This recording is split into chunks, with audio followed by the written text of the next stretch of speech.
રોજ કહું છું, ફરી એક વખત કહું છું, ગોગા મહારાજ એટલે ધરતીના ધણી, ધરતીના નાથ કહેવાય, જેની પર પૃથ્વી ટકી રહી છે. ભૂમિકા પર કોઈ પણ વસ્તુ કંઈક નવું કરો એટલે પહેલો હક આપવો પડે ધરતીના ધણીને.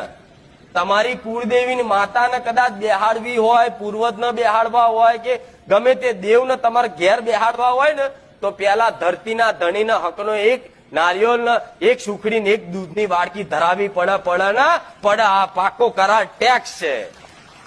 જેમ આ રોડ છે, હાઈવે રોડ, એ પ્રાઇવેટ બનાવેલો છે ને, તો તમારે હેડવું હોય છે તો એ ટેક્સ આલવો પડે છે ને હેડવા માટે. તો એ વિરોધ કરવા જતા હોય તો એ રોડ તારા બાપનો છે, અમે કીધું તું બનાવવાનું તન, અમે ટેક્સ ના આલીએ, ચાલે? તમારી ગાડીને જવા દે, રોડ બનાવેલો છે, એમને જવાબદારી આલી છે. કોઈ પણ નીકળે એટલે ટેક્સ લેવો, તો તમે અહીંથી નીકળશો તો તમારે જો ટેક્સ નહીં આલો ને તો કાયદેસરની કાર્યવાહી થશે કે નહીં?